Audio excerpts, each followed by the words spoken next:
Marlene Willoughby was an American former adult film actress and model who also made occasional appearances in mainstream film, television, and theater. Born on May 17, 1948, in Detroit, Michigan, Willoughby had an eclectic and multifaceted career that spanned several decades. Willoughby was raised in a Catholic household in Detroit and sang in the local church choir growing up. In 1961, at the age of 13, she moved to New York City with her mother and older sister Jacqueline, who was pursuing a singing career on Broadway. Willoughby followed in her sister's footsteps, also seeking to make a name for herself in the entertainment industry. Willoughby began her professional career as a model, taking advantage of her tall, slender, and willowy physique. She chose the surname Willoughby for her professional work after someone called her Willowy. Willoughby also started acting in experimental off-Broadway theater productions in the late 1960s, appearing in controversial plays that featured nudity and explicit content. In 1969, Willoughby landed a role in the experimental off-Broadway play Che by Lennox Raphael, where she played both a nymphomaniacal nun and Fidel Castro. This production, which presented Che Guevara as a heroic figure, was closed by the police shortly after it opened due to its erotic, explicit content. Other notable theater roles for Willoughby included the Obie Award-winning Dracula Sabbat, where she played the chief female vampire, as well as Fuck Mother and Keepers of the Hippo Horn. Willoughby was part of repertory theater groups such as TNC, Theater for the New City, Cubiculo Theater, and Judson Poets during this time. In addition to her work in experimental theater, Willoughby also landed occasional parts in mainstream film and television productions in the 1970s and 1980s.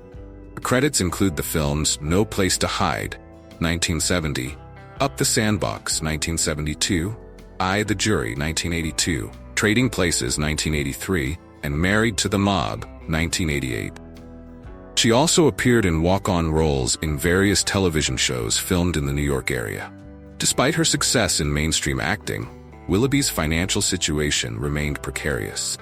In 1975, at the age of 27, she made the decision to transition into the burgeoning adult film industry in New York.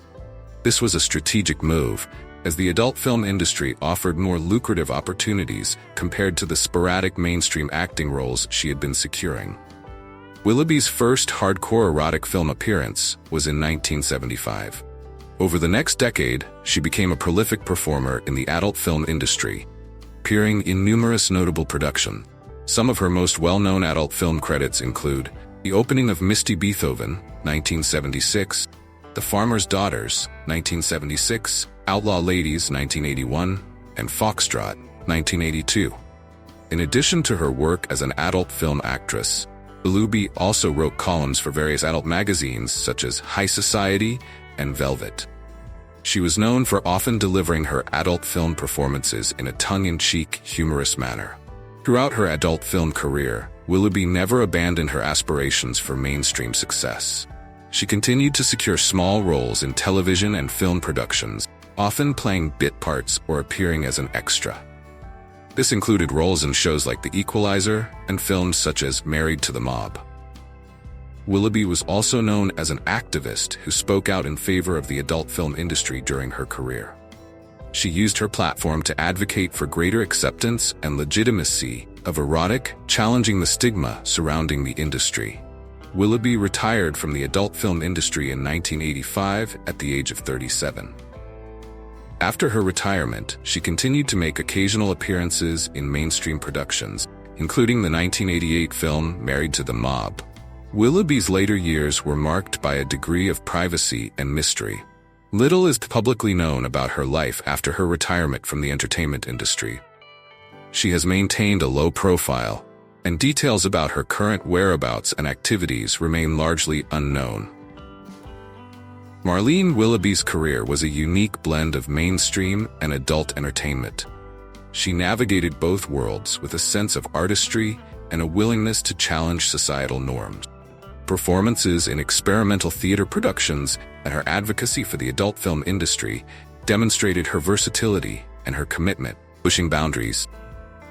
Willoughby's legacy as a pioneering adult film actress who also maintained a presence in mainstream media, has cemented her place as a significant figure in the history of American entertainment.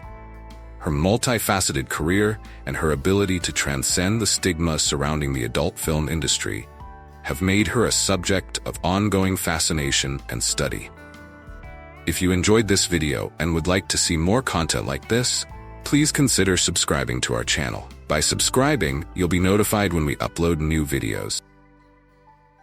Thank you again for watching, and I look forward to seeing you in our next video.